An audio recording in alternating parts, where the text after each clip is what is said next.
Welcome to the Next Level Facebook Ads Podcast with Phil Graham. We help you master Facebook ads and give you an unfair advantage over your competition. Are you ready? Let's go. What's up, podcast family? Welcome to the Next Level Facebook Ads Podcast, episode 484 for August 18th, 2026. Today, we're going to talk about, did Facebook and Instagram ads really create and cause that sale? So it's interesting. This is going to be more of a concept strategic type of episode that is really going to be pretty short, I think. Anyway, I try and keep them short. And I think it's going to hopefully help you think of things in a little bit of a different way than many advertisers do. Before we jump into that, though, if you guys are needing any help with your ads, whether it's one-on-one coaching or someone to run your ads for you, just go to my website, philgrahamdigital.com, or you can DM me on Instagram at philgrahamdigital. We can set up a short Zoom call, and I would love to connect with you. Also on my website at philgrahamdigital.com, I do have show notes of every episode, and you can even listen on there if you want to. So lots of good resources on the podcast page there. So let's talk about real quick, did Facebook really cause the sale? Here's the challenge when it comes to attribution and reporting and stuff like that. I see a lot of people, really many advertisers, if not most, make mistakes when it comes to this. The data is not always totally clean because you have so many different systems talking to each other. You've got Facebook, you've got your own website, whether it's WordPress, Shopify, or something else. You've got sometimes a separate billing system or shopping cart system. You might have analytics. You've got very possibly and probably a CRM. Like you got all these moving pieces, all this technology trying to talk to each other. And sometimes things are not always correct in terms of what you see in the data. Now, what I recommend is looking at things knowing that, hey, it might not be correct, but if it's even generally in the ballpark, then that's good to know. It's like using a weight scale. If you weigh yourself every day, every week, or every month, and the scale might be off by a few pounds, if you're using the same scale, though, every single time, you can still compare and contrast pretty effectively as long as you're, weighing yourself at the same time of day with the same stuff on, stuff like that. And so it's similar to that. It's still not exactly like that, but it's similar. So the first thing is knowing that, hey, every piece of data you see might not be the absolute truth. However, if you do audit, like what I like to do is audit the whole technical system to make sure that everybody can see when a purchase goes through or when a lead comes through or a call gets scheduled, when somebody shows up for a booked call, stuff like that. And you want to make sure that all that stuff shows up first, because if your technical stuff behind all this is not correct, then it's going to be a mess.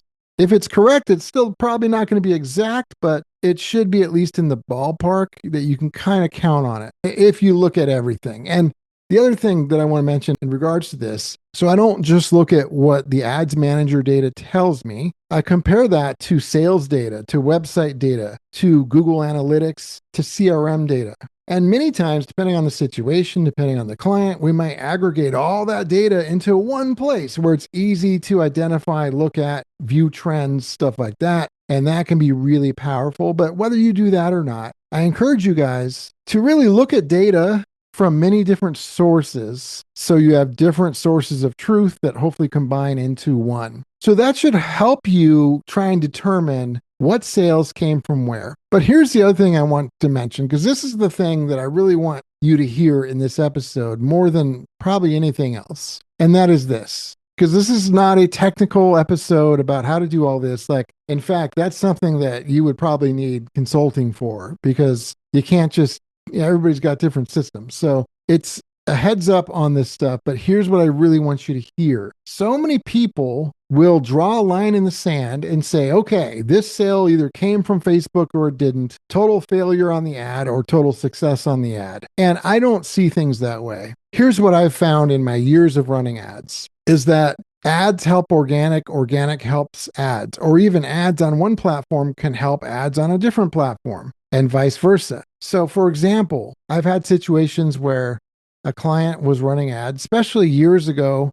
There was some pretty muddy data and less data than we have now. And they were like, they weren't sure if the ads were really converting or not. They thought they might have been, but they weren't sure. So we turned them off for a week. And they thought that things would be kind of okay. Well, their sales just plummeted. They could not get me on the phone fast enough. They were emailing, calling, texting, DMing, everything. Get the ads on quick, because they just plummeted. And the interesting thing was, in the ads manager, it really didn't look like the ads were crushing it. But here's the thing. What the ads were doing was giving awareness, and it was a mixture of cold traffic plus people that already followed them as well, cold and warm traffic. And it was working together with what they had already done on the organic side. And so it was hard to attribute a sale to one specific thing. You know, if somebody sees an ad, and then let's say they follow you on Instagram or somewhere else, and then 9 months later they buy something, you're going to think it's because of the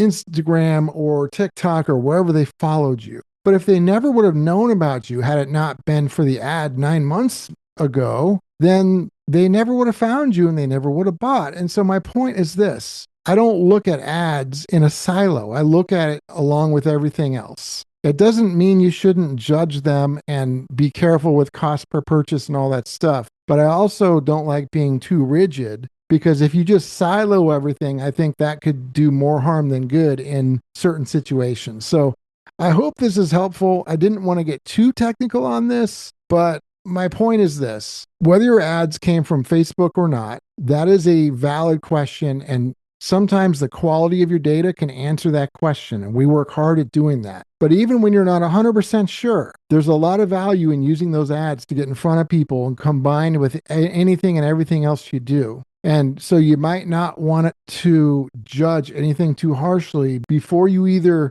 have a professional set of eyes on that or professionally look at it yourself and really know. You might not want to just turn something off because you're unsure. So I hope that was helpful, you guys. Episode 484 is in the books. Thank you so much for being here. And as always, just a reminder, it's always important to point out that every business is unique. Results can vary. There's no guaranteed outcomes. So always keep that in mind. Next week, we've got a great show. We're going to talk about how if you're struggling with Facebook or Instagram ads, it might not be an ad problem. It might be a sales problem or something else on the other side of that ad. So make sure and check that out. Until then, I hope you guys have a great rest of the week. Talk to you next week. Peace out. Thanks for listening to the Next Level Facebook Ads Podcast. Please remember to subscribe and share this with all your friends. For show notes, more tips, and to learn more about Phil, please visit philgrahamdigital.com/podcast.